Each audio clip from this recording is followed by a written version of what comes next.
It's a pleasure to have you here. I'm Bernice Abubeidulansa. We are live on DSTV channel 421, Go TV channel 144, on your digital television because we are free to air and around the world at myjoyonline.com.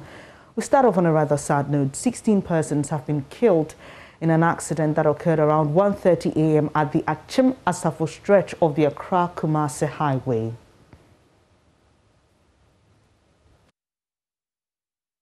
To the police, the two grand-bed vehicles collided head-on after the bus from Accra overtook a vehicle at the ASAFO junction without observing traffic from the opposite direction.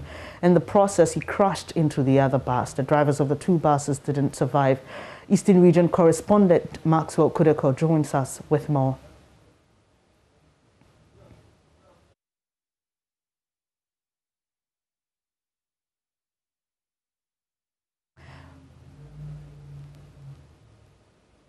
Well, before we reach Maxwell for some more details of this, let's hear from an eyewitness.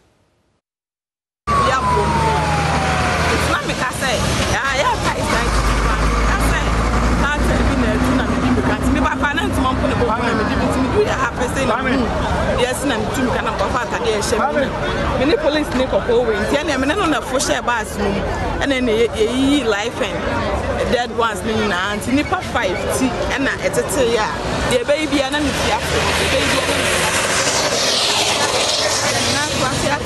and I you on the be a pop, the Jumamugo, and I did be so a couple of radio and it did so a coach or sim. And today, see, and yes, a trailer be a pretty auntie. I cry swerve it, master and so swerve it, and on the boom. And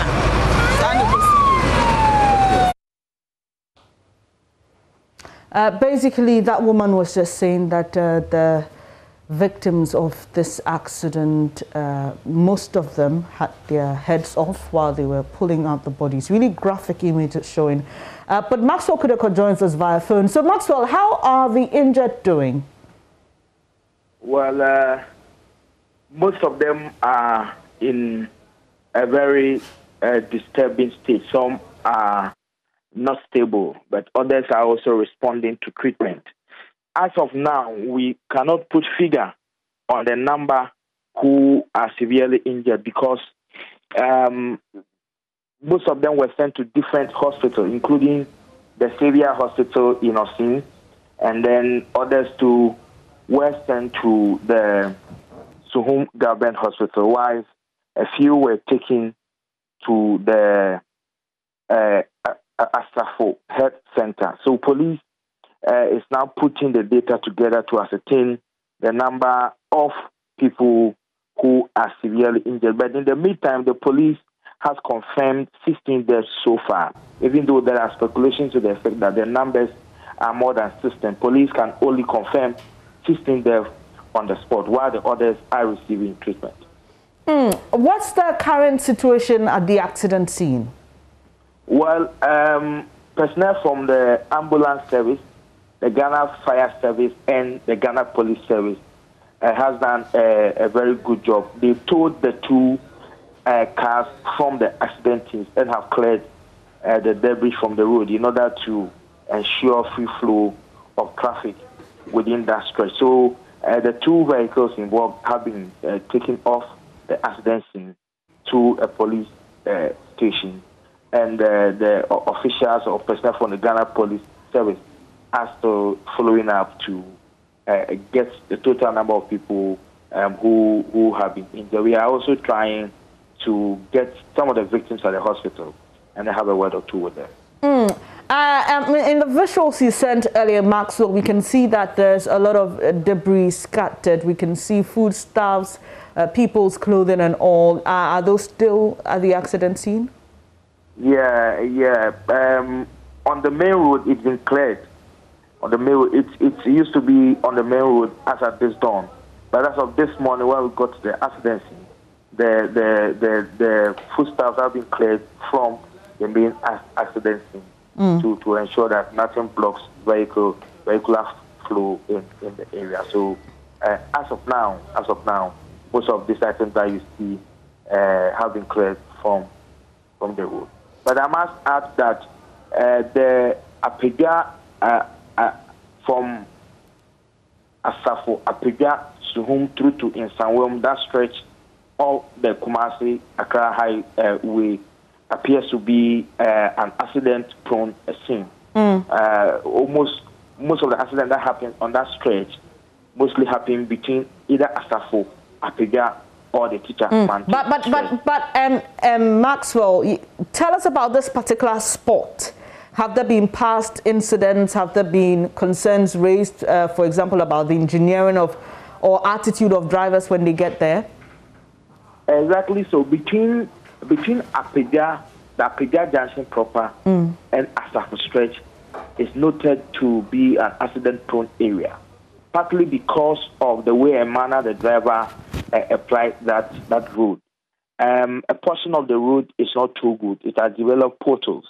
But that is not to say that is the main cause. The main cause of accidents, according to the police and people who are managing road safety, attributes most of this accident to the level of speed that drivers drive mostly on that stretch. This accident, we are told, was caused by an unsafe overtaking.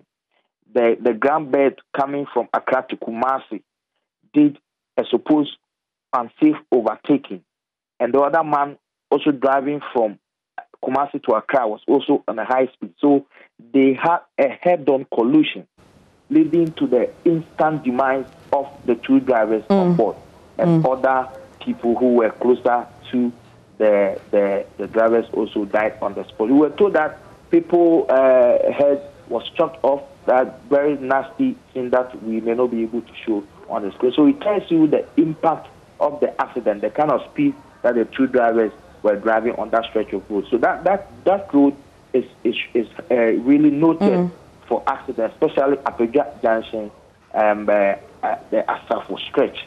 Is noted for this some of these incidences of accidents. We'll leave it here for now. Maxwell KUDEKOR is our Eastern Region correspondent, bringing us details of that gory accident that occurred at about 1:30 a.m. today on the Accra-Kumasi highway. We are told by the police that 16 people have died and 13 males, 3 females, we are told. So those are the details for now. As we are told, the police are still conducting investigations, and some persons have been carried to various health facilities for treatment. Well, away from that accident, domestic travelers at the KUDEKOR International Airport and other airports across the country have been left stranded after staff of the Ghana Airport Company Limited started an indefinite strike this morning. Now, they are demanding the removal of their managing director, Yao Kwakwa, who they accuse of mismanaging the facility. Well, this morning, he's been locked out of his office, and the union says his role in the inflation of contracts, among others, is what has pushed them to demand his arrival. Kweku Asante, my colleague, is currently at the airport and he joins us. Kweku, the latest to this is that the National Security and Employment Ministers designate are in a meeting trying to convince the workers to call off their strike. What's the latest on that? Well, too bad we don't have Kweku Asante on now. We are trying to rectify the line. And, well, as we wait for that, listen to Chairman of the Workers' Union on why they want their MD sacked.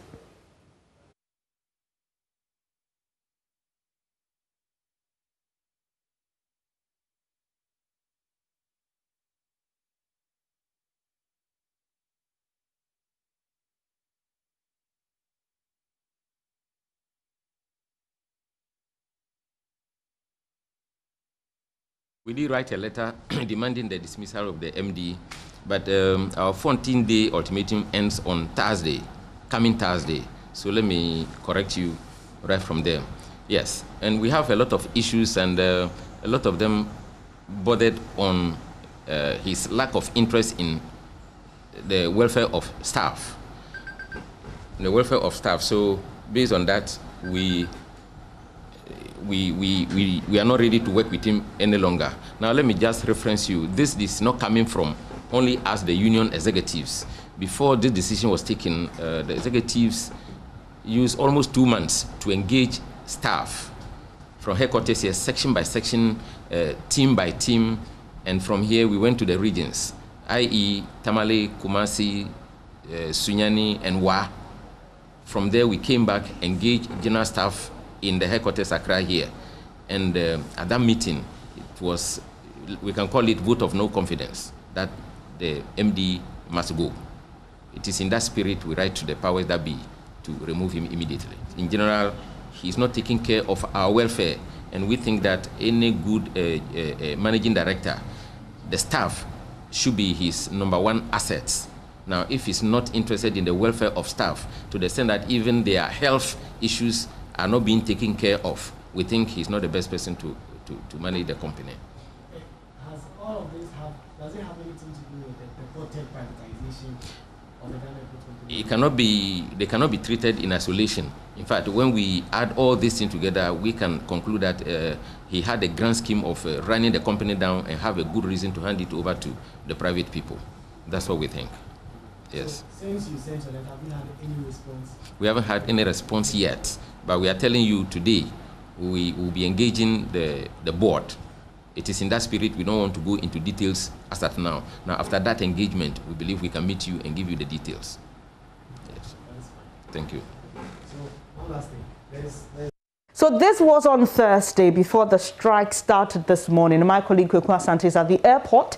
Kweku, the National Security and Employment Ministers designate, we understand, are in a meeting trying to convince the workers to call off their strike. What's the latest with that? Right, Bennett. So the ministers designate for national security, for employment and labor relations, as well as transport, has been in a meeting outside the offices of this union, trying to convince them to call off their strike. What has come out of that is that they have been able to succeed, although temporarily, to get them to call off the strike. And they have a key word, temporarily. And if you can see in your shots, the queues are now forming up. The members of the union here at the airport have come up to their spots and waiting to process the various travelers here at the local departures hall so that these persons can travel. As about 5 a.m. that I came here, a number of travelers had already massed up here, trying to get their checks and also to be able to travel out to wherever they were going to. But that was not possible because of the strike. But now, because of the temporarily strike that has been called off, these members are now back here and the staff are all back in their posts trying to, as it were, check all these travelers and get them to go to their various destinations. So the ministers have succeeded for now in getting some results. Kweku, so you know, these airlines work with time, and we know that some earlier flight times have been missed. Are we being told how they're going to deal with this? Will they be able to embark on all scheduled flights? Right. So just before we were going on, I tried to speak to some of the online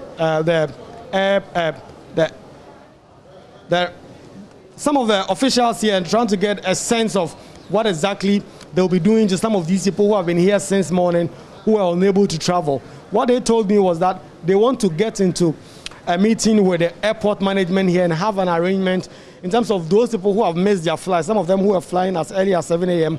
who have missed their flights. Some of these people, they would have to find alternate arrangements for them to be able to travel. So as far as we are concerned as of now, no conclusive agreement has been reached in terms of those who have already missed their flights. But those whose flights are within the time schedule as of now are just forming up the queue and trying to get the officials of the Ghana Airport Company Limited to check them and take them through the formal procedures for them to be able to travel.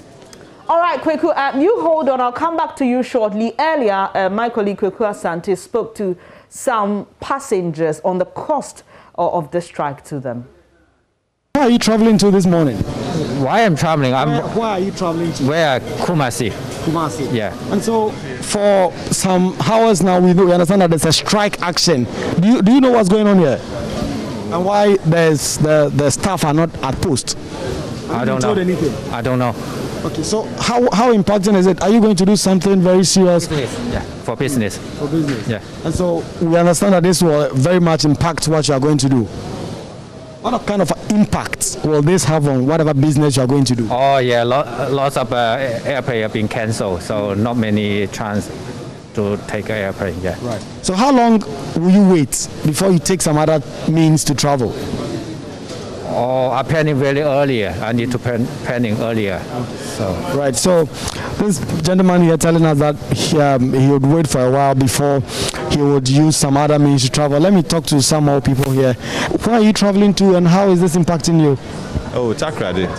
Yes. And so, since you've been here, have you received any official information from staff members? Basically, they are saying they are on strike. So we're just waiting if it will happen. If not, we are just waiting for the next announcement.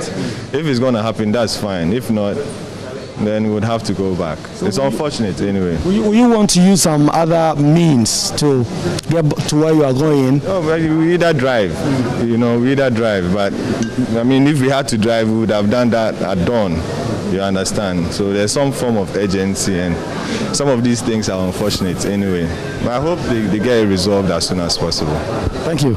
So this is very unfortunate, and they hope that this gets resolved as soon as possible for them to be able to get it. So we'll try and speak to more passengers here at the airport and get an understanding of how this is impacting them. Hello, please, you are live on JoyNews.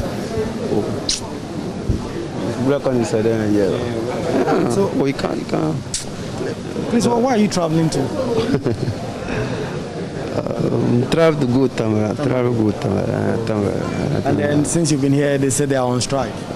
This morning, 6 p.m. Didn't say play, we don't go.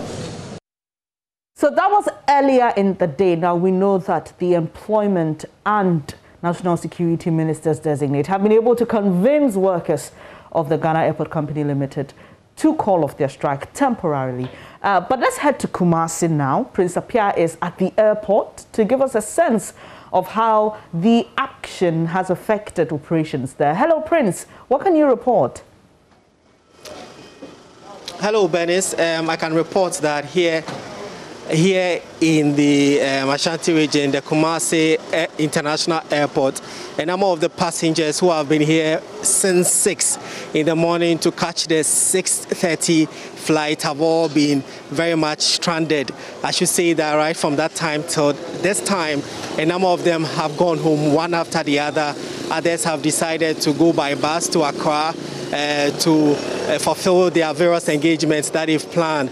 Others have also said that they cannot catch their business activities they're supposed to engage in Accra, and so they have to postpone it to next week. I should say that we've not been able to speak to any official of the staff here, but with the passengers who have been here since morning, they tell us they are very much disappointed and are very much frustrated with the turn-off event. They've not had any communication prior to this particular event.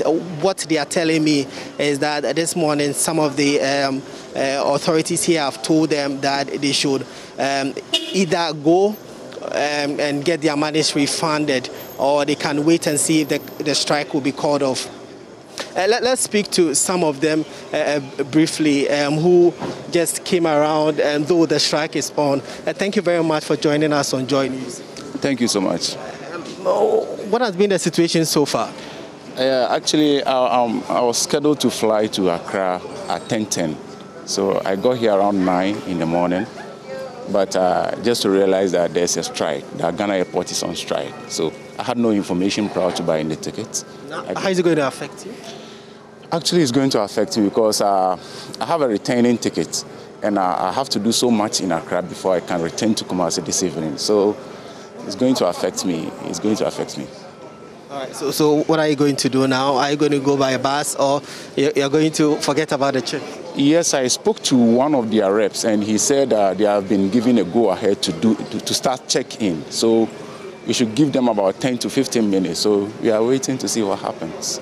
Okay, that's some assurance for you, right? Yes, that's positive. Okay, so for him, he's got some assurance. We don't know whether there's been a development from Accra, but that's what he's saying. Yeah. He has some assurance that things can get better. Hello, Prince. Yeah, so while we were on air and while you were standing by to join us with the updates from Kumasi, we received information that the staff had called off the strike temporarily in Accra, and that's the latest development on this. But Prince, you mentioned earlier that you've not been able to get a word from officials at the Kumasi International Airport. Does that include officials of the airlines? Yes, that includes them. Currently, they are very much worried about the turn of events, and so it's been difficult to get a word from them, Bernice. Right, we'll leave it here. Let's head to Takoradi now. Ina Thalia Kwansa is standing by to tell us what the situation is there. Hello, Ina. Hello, Bernice. Hi. We've seen the impact of this action on passengers in Kumasi. What's the situation like in Takoradi? Well, Bernice, it's the same thing. I was at the Takoradi airport at exactly 8 a.m. When I went, I met a lot of passengers stranded, sitting down. But at the Takoradi airport, the media is not allowed to speak to anyone or to even take shots because it's at the Air Force base. But off record, I was told by some of the airline officials that they are not working this morning because of what is happening in KUDEKOR. So they would wait for a red line from KUDEKOR before they start working. But were you able to speak to any of the passengers to find out how this has affected them? Well, Bernice, you're not allowed to do anything because it's a military base. You're not allowed to speak to anyone, even if that person is a passenger. I've gone through several officers trying to just get them not to do this, but no. But from the observation I had, several of them, I could count close to 50 passengers sitting stranded. And then off record, an official of one of the airlines told me that this is really affecting them because they don't know what to tell their passengers. And then they are also not allowed to speak on record, but they are waiting to see if this afternoon a flight will come in from Accra, then they can also move. All right, Ina. Well, the news is that flights have resumed at KUDEKOR International Airport, so I'm sure you'll be able to give us some update later in the day on development at the Takoradi Air Force Base. To the northern region, Tamale, that will be our final stop before we get back to Kweku Asante. Martina, what's the situation in Tamale? Like the others have said already, flights have been grounded here. We are told that they were supposed to have started. One of the airlines said they were supposed to have left 7 o'clock this morning, but they are still here. And they are told that in the next hour, they are in a meeting in Accra. In the next hour, they'll be giving them information as to what to do. But until then, they do not want to say anything. All they are going to say is they are waiting for a response from Accra. But I've also been speaking to some of the passengers who said they are very disappointed. They have been here for over 3-4 hours and nobody is telling them anything.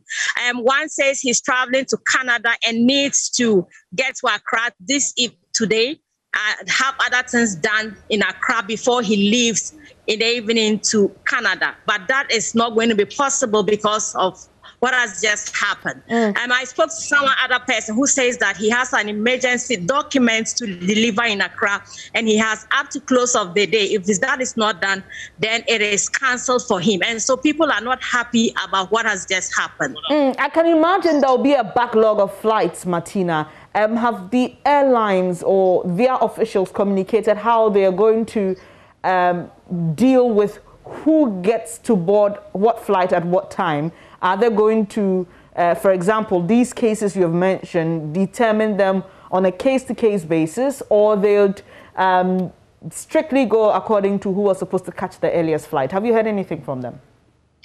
Well, I'm told that once they are given the go-ahead to start, they would move with the schedule that they were supposed to run.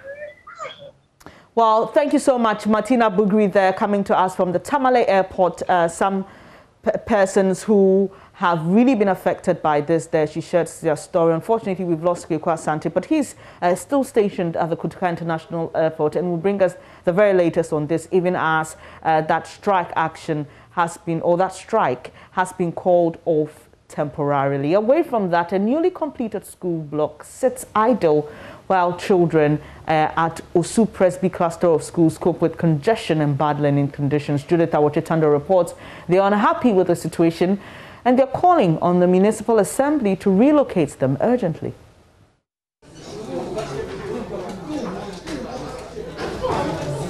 Students trying to get some respite from heat.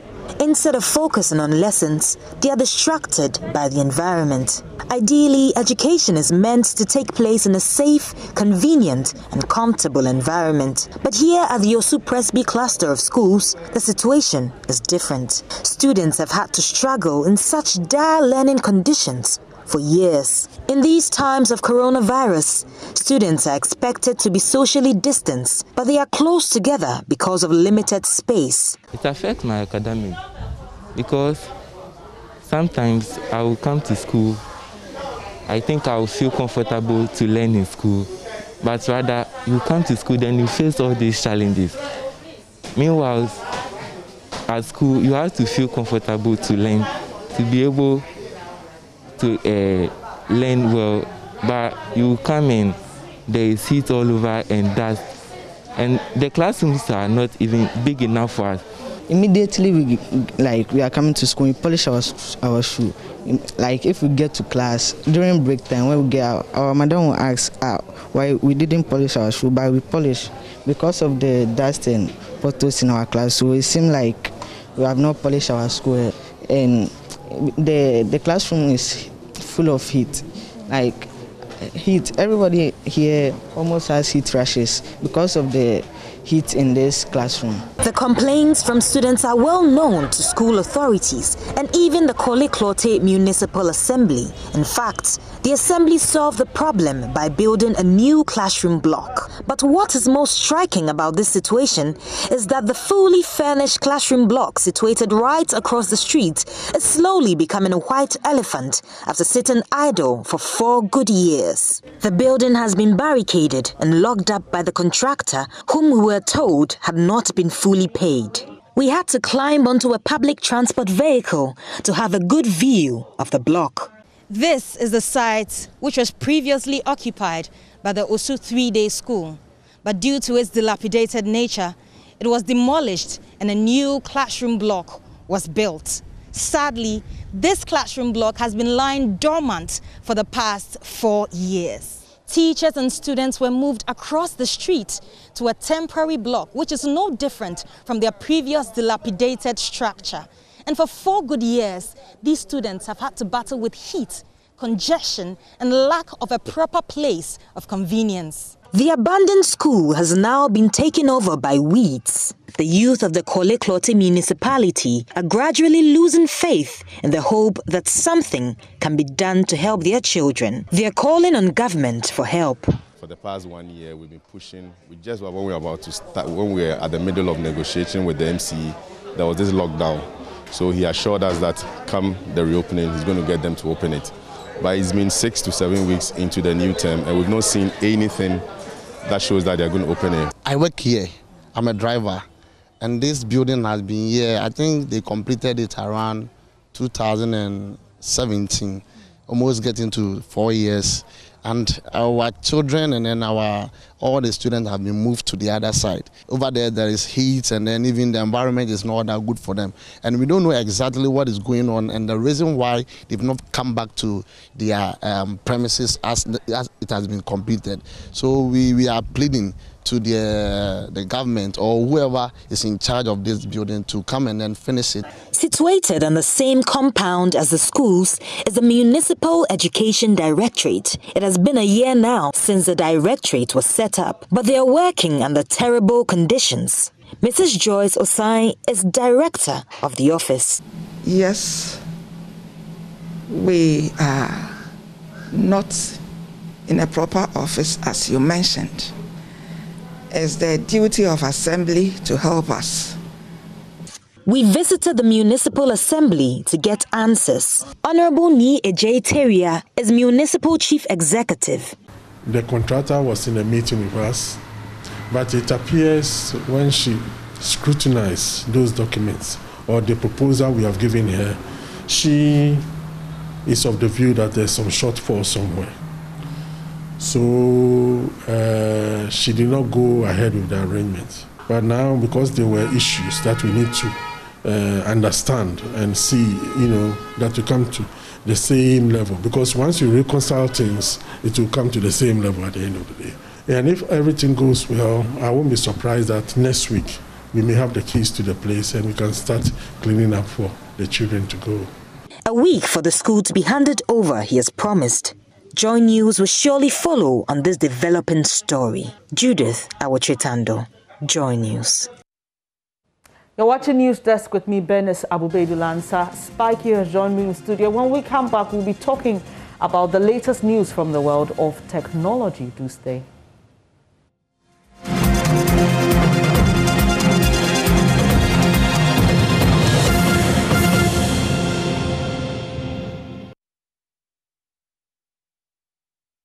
Thank you for staying on News Desk. It's now time for Tech News with Kobe Nkrumah. It's been a long time we did this, hasn't it? It has been a while. Supreme Court has taken over the airways, but at least we have a break this week to talk about what's been happening in the world of technology. We start off in India because there appears to be some restrictions on Facebook, Twitter, YouTube. Tell us about it. So India is asking the social media companies to give them sort of some control over whatever goes on their platforms, because they deem, and this is hot on the heels of on what happened on Twitter after the farmers' strike. And India was, the government of India was asking Twitter to take down some, content and accounts because they deemed them as incendiary. That was the description they used for the account. And it got to a point where Twitter was just not budging anymore, because it said, hey, some of these accounts you're asking us to, block are politicians, are journalists, and it doesn't make sense. So we're not going to block it. And as a result, India's government is upset and saying that, hey, it's asking them to give them three compliance officers, one a compliance officer, two a grievance officer, and three a contact person. So the compliance officer will ensure that they follow local laws.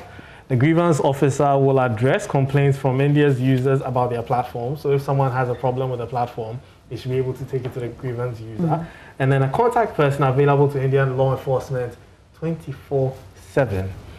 And I mean, when you look at it, if it wasn't based on what was happening, it makes sense. Because locally, imagine in Ghana, if something happened and we thought that it was fake news and we wanted it taken down, we should have a direct link to someone at, these social media companies or these tech companies that could make it easy. Other than that, now you have to try and find someone who knows someone at Facebook or Twitter. And that but they already have complaint systems. So, for example, if you see a video on Facebook, it allows you to report the video. And sometimes you're even allowed to give extra details about why you think it's inappropriate, or but this could take some time. So imagine if it was something that was, quite urgent. Urgent. It would take a while, because if you report, it now has to go through the systems first, the AI systems to check, and then the person. It could be tedious. So that's what they're asking for. But then the concerns that this could be controlling, that these governments may abuse that power and decide that if this post that goes up is against my government or against something that we're, propagating, then we want it to be taken down. That could be controlling the internet, social media, and free speech as it is. All right, so quickly, before we talk about Mark reportedly being infected with some mysterious malware, let's stay on Twitter and discuss the issue of mean tweets and how Twitter is hoping to deal with that. So Twitter is working on a new tool that will automatically detect and block abusive accounts for users. Now, it's already does this for certain language, that people use on Twitter. If you use certain words, it could actually block it. It could block that tweet and even block your account for a certain period of time. And I've been a victim of this. I was just going to say that. So now they're working on a tool that could be better, and people who are not saying something mean, but maybe the words came out mean, like me, for instance, would not be blocked. But share your example so it's practical. I think I said I made a statement that had to do with something about a retard. And I used the word retard, and I think the way I put the words together, it wasn't negative. It was negative, but it was actually a question that I was asking. I was asking if whoever came up with that post was not, you know, something had to do with retardedness. And yeah, they thought I was insulting someone, calling them names for being mentally. Yeah, so instantly you're taking off. Instantly, yes. So do we know how this will work? Will it be like a report system? How will it work? So, well, now everything is working with AI and machine learning. So it's going to be based on artificial intelligence, which is going to learn the language over time and understand that, okay, when people say this is what it means, and this account has been doing this for a long time, people have been complaining, this is the kind of reports or responses people have been giving to this account, and then determine that account is mean and then take it down.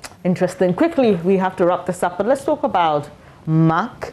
And this was quite surprising to me because we've been made to believe that Mac's operating system is like immune to malware, foolproof. It's very difficult to break through. So how did this happen? Well, I've been telling people Macs are not immune to malware. It's the fact that if an armed robber was going to rob someone, they'd go to an area which could give them more bounty. And PCs or Windows computers are, you know, have a larger market share than Macs, which makes no business sense, quote unquote, for the hacker or the malware programmer to create viruses for it. And these researchers who found this virus can't tell how or what it's doing on the systems of the infected machines. And it seems it's a Trojan horse. It's just a thing they're waiting to be given a command, because it even has a kill switch, which hasn't been used yet. So it means that they still haven't used it. Whoever developed this malware hasn't triggered it yet, and which is why it's still there. So they're advising people who use Macs, you may not know whether you're infected by it because it leaves no traces. So just get an antivirus, one of the popular ones. It could be Norton or anything, and just install it, run it, let it scan your computer. If it is infected, it will take it off. This is interesting because I never put an antivirus on my Mac. So it's interesting. But thank you so much for sharing with us, Kobe. That's Kobe Spiking Nkrumah, our tech guy. And if you don't listen to Geek Squad on Joy 99.7 FM, I don't know what you do on Tuesdays from 7 p.m., right? But it's one that you have to listen to. Now we repeat it on Joy News on Sundays at 4 p.m. Oh, wow. That's nice. Thank you for the info. So we'll be watching on Sunday as well. Thank you very much, Kobe, for bringing us up-to-date information from the tech world. But you're watching news that's coming up shortly in business. Minister Designate for Tourism announces a 50 million cedi facility to finance entrepreneurs in tourism. Do stay with us for details of this.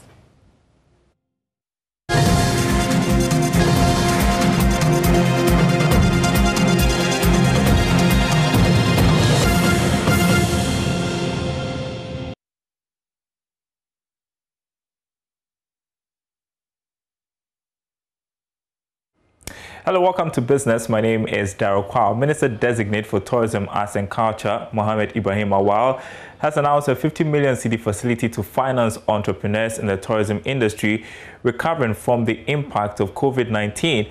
Now, taking his turn before Parliament's Appointments Committee, Dr. Awal said Ghana's tourism industry has lost a significant amount of investments due to the pandemic, but he is confident to institute measures to ensure the industry bounces back when given the opportunity as a minister. The tourism sector has been the most impacted with this pandemic. As of last month, $1.3 trillion have been lost to the sector. In Ghana, the loss is estimated to be about 6 billion cedis. Everybody with the value chain has been affected. The National Board for Small-Scale Industries has done something in terms of government support.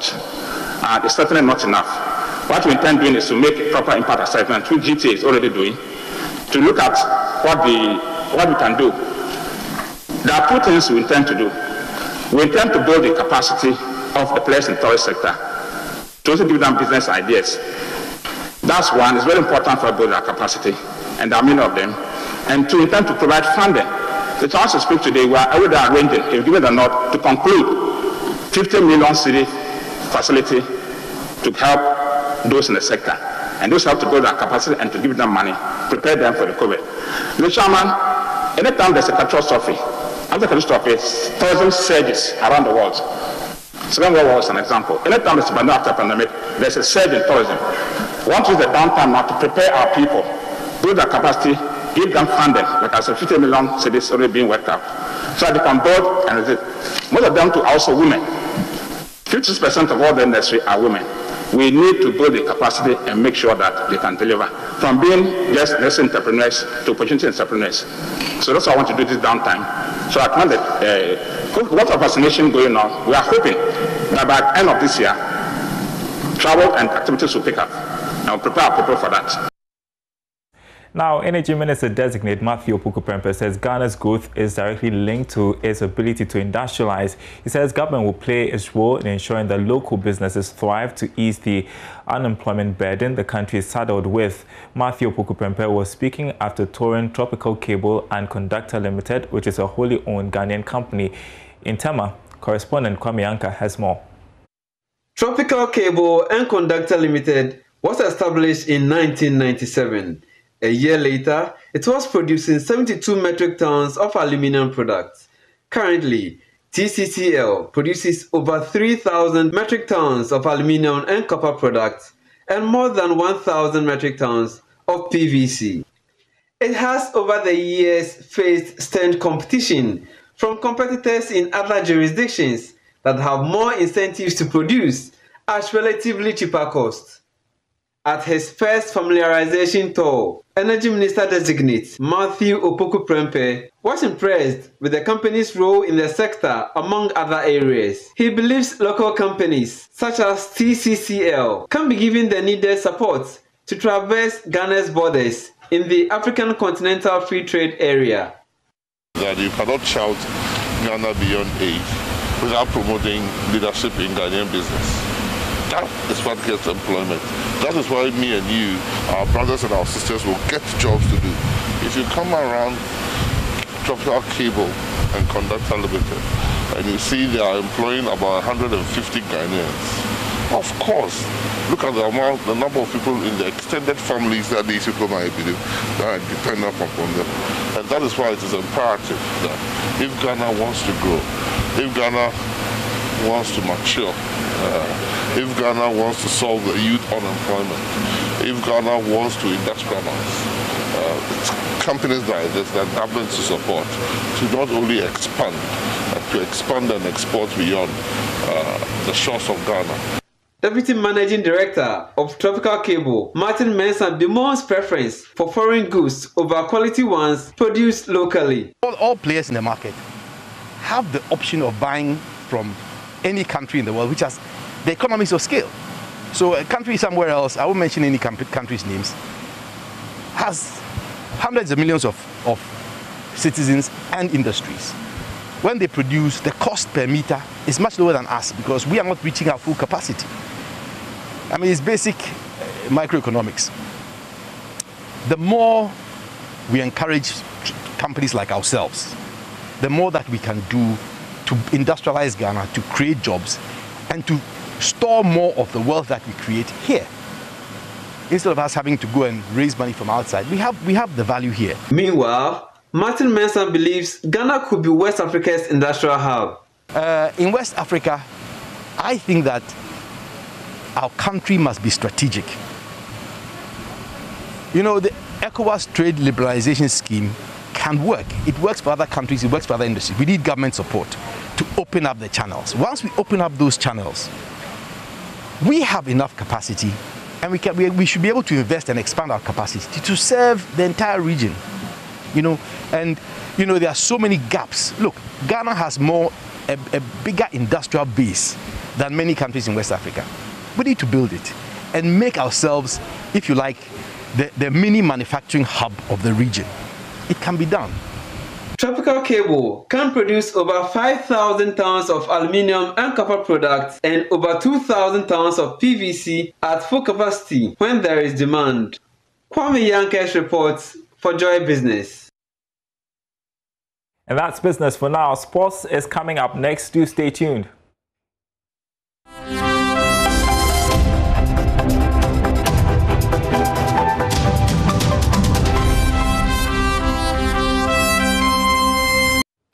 Thank you for staying on News Desk. Time now to talk sports, one of my favorite subjects in the world. And George Addo Jr. is here. We'll start off with the super clash. Yeah, I just had another Yeah. That's between Asante Kotoko. Let me say it well. Kumasi Asante Kotoko and Accra Hearts of Oak.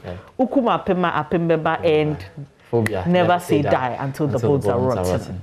So we've got a special game to look forward to. We've got the game at the Correspondent Stadium. It's going to be the first time we have this game without fans. We are playing behind closed doors. So you understand why the build-up has been a bit slow.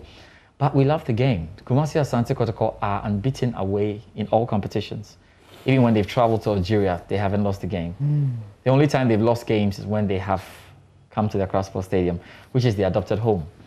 So Accra Hearts of Oak are saying that, yeah, they have a lot of problems, but it's a good time to play Kumasi Asante Kotoko because Accra Hearts of Oak in the last 2 games have won. So it's a special game. And as you know, our build-up has begun heavily, and we're talking a whole lot about it. The top scorer for Kumasi Asante Kotoko at the moment is Kwame Poku. He's scoring great goals. He's got 7 goals. And if you check on my Twitter feed, he was just sharing a story about how he used to support Hearts of Oak before. And and even though Kotoko was his dream club, he used to support Accra Hearts as a young boy. So we'll see how it all turns for him in that game against Kotoko. I don't think he should have said that. It happens. I honestly think he should have waited. Thomas Tuchel said he loves Spurs, but he's at Chelsea. Yeah. Listen, George, you know. Okay, so he didn't say it just before the match. I dug deep and picked out from the Kotoko Express interview. Okay. That the guy. Because you know our local interpretations of some of these things. I'm just saying, if they lose, this is a penalty. They say this Asman has come back to start. So, all right, Joe. That's what Hearts vs Kotoko. We have a build-up from 2:30 p.m. on Sunday all the way to 6:30. We are with you, everything. And so Ghana is equal to the Super Clash. The Inter Milan, AC Milan is the Derby della Madonnina. The Real Madrid versus Barcelona is the El Clasico. I know you're looking straight at me and saying, what is Liverpool versus Manchester United? It's the old rivalry. Good football in England. All right, before we go more to talk about what's happening on the international scene, our Black Satellites won their game. Yeah, they won against Cameroon in penalty shootouts. In fact, they surprised a lot of Ghanaians because looking at the performance against Gambia, we thought they would not be good enough for Cameroon. But sometimes that's just the thing. You have to be careful about the analysis. They didn't play too well, but they did what they had to do in the quarterfinal game, which was to qualify for the semi-finals, and they did it. The good thing is that, well, we are seeing that these days we are winning penalty shootouts. This is the second penalty shootout they've won. The players have looked to have a lot of confidence, and it's great to see the team. Wow, I just like the way I like the way he stopped that ball. Yeah. That was so fast. But here's the thing about struggling to move on in the competition, because I've always seen that even with the Black Stars, you know, the one goal project. It tells in the end. You don't get to the climax. To be fair, we haven't been playing so well in this competition, and it's something that we know we have to improve on. Yeah. But in a competition of this nature, you are interested in, can you move to the next stage? I remember Portugal in the last Euros, they ended up as 3rd best, but they ended up winning the competition. So let's see where it goes. All right. And at the rates at which they are going, you cannot say they cannot win it. If once we know the winner between Gambia and Central African Republic, we know who we are playing against. It's likely to be Gambia, I think, unless there's a surprise in that one. I think these are, possible hurdles that we can surmount and go to the final. And then in the final, anything is possible. It'll be exciting if they win this. I mean, there's been a drought at all levels, for so long. But let's quickly move on to the international. So yeah, big one. We got Chelsea versus Manchester United. That's another interesting tie. And we have live commentary for you after the Hearts Kotoko game. Oh wow! So special package for you. This is a weekend with the Joy Sports team. Excellent stuff. Look at what's happening there. Chelsea have a new coach in Thomas Tuchel, who is unbeaten since he arrived at the club. Manchester United have an impeccable away record. They have not lost on the road, and they are traveling to the Stamford Bridge. So all records are, under some kind of threat.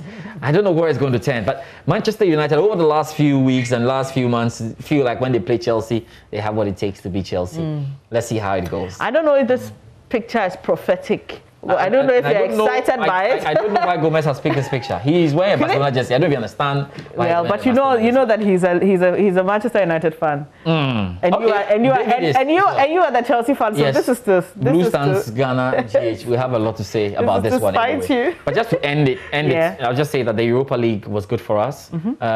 Mohamed Kudus qualified with Ajax the next day of the competition. And it was good to see Thomas Partey back after injury, playing well for Arsenal in the game against Benfica. They showed a lot of character, and it's always good to see our boys coming back and getting the job done. If I don't talk about Manchester United, it will be me. Hello, I know that you drew goals with Real Sociedad and you qualified after doing all the job in the first leg. So congratulations to our Europa boys who have qualified. And we'll see you with your what happens the next round. But pretty much, we are talking more about the Champions League boys. The Europa boys. Don't see the Europa boys. Thank you very much. Yeah. So you need to pay attention to everything that we. Yeah. So what time do we join you? 2:30 on Sunday. Okay. But you need to follow us on our social media accounts because we're doing so much, especially after we saw the sports minister designate yesterday. Facing the appointments committee. All the highlights are on my Joy Online. You want to go on our Twitter handle at JoySportsGH. Head on to our Instagram, JoySportsGH, and on Facebook, Joy Sports. We love it, don't we? All right, talking about vetting, we expect, once again, it didn't happen yesterday, but we expect that Alan Tremantin, who is Minister Designate for Trade, to appear before the Appointments Committee. When that happens, we'll take you live there. But for now, that'll be it from my team and myself. We wish you the very best of the rest of the day, and do enjoy your weekend. Please stay alive, don't drink and drive, don't drive tired. Remember the first story we brought you today. Please don't overtake in curves and in dangerous spots. Do overtake when you can see very clear ahead of you, and that's how you arrive alive. Thank you once again, and do enjoy the rest of our programming.